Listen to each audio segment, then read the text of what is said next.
Hey Covenant, my name is Patrick Griffey, the Associate Director of Discipleship, and this is Wednesday Rewind.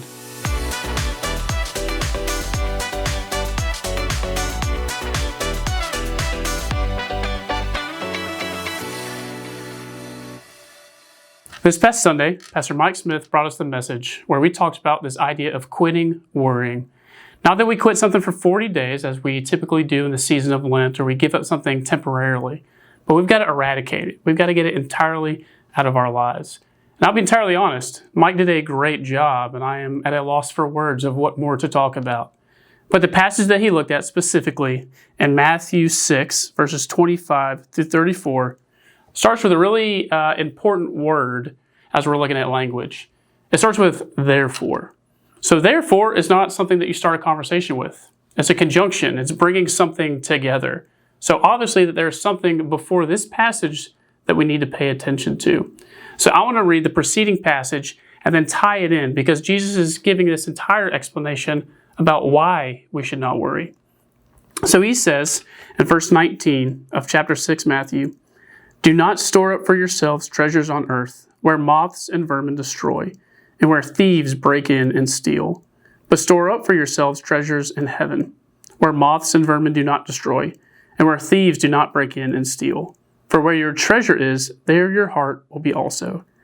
The eye is the lamp of the body. If your eyes are healthy, your whole body will be full of light. But if your eyes are unhealthy, your whole body will be full of darkness. If then the light within you is darkness, how great is that darkness? No one can serve two masters. Either you will hate the one and love the other, or you will be devoted to the one and despise the other. You cannot serve both God and money." Tying in Mike's message about his Honda being stolen, he's not storing up treasures here on earth. He knows that his car is something very temporary. And I want to take it a little bit further. As he talked about, it was a very impactful message by this preacher from Africa, or the bishop from Africa. And he talked about that there are dozens of Christians being killed constantly. So when we look at that, how do we possibly compare to something tangible, or something that is just a vehicle being taken away from us? I know many of us have had transformational experiences on something called the walk to Emmaus. Some of us just went through that over the past couple of weeks. And for me, it was actually where I met Pastor Darren for the first time in 2019. I came on staff at 2022, but it was through that walk to Emmaus that I was able to meet with him and really develop a relationship. But while my walk, which is 72 hours, no phone, no watch, nothing, while my walk was very transformative for me, it was even more so transformational that next weekend when Candace went on hers. So Candace had a horrible day at school. You leave on a Thursday, you're gone for 3 days, you come back on a Sunday. And she was in tears as she left. Her and her principal had not seen eye to eye on something, and it was just a bad situation. And so I'm coming off of these 3 days, incredible weekend where I just feel so much tangibly the love of God and the unconditional love of others as well. And my lasting impression, the last thing I see of my wife before she walks into her experience, is her crying tears, and she is very distraught and upset. And I'm like, all right, this is great, this is awesome. And what I learned through that weekend, which Mike talked about a little bit with his car, is like, hey, it wasn't mine to begin with. Eliza, my daughter, Candace, my wife, they're not mine. Now, I'm trusted with them, that God has blessed me to love them as a husband and as a father, but ultimately, they're not mine. And when we get to heaven, when we get to experience this fullness of God, it is not something where I'm going to be worried about where's Candace, where is Eliza. I'm going to be entirely focused on the creator of the universe, the being who I have sought for my entire life. I'm going to want a relationship with him and him alone. Now, I hope to be able to celebrate with Candace and Eliza in that, but I'm not going to be worried about the things of this world, because the time that we spend in this world is just preparation for eternity. We read elsewhere in Scripture that this life is like a breath or a mist or a vapor, here now and gone later.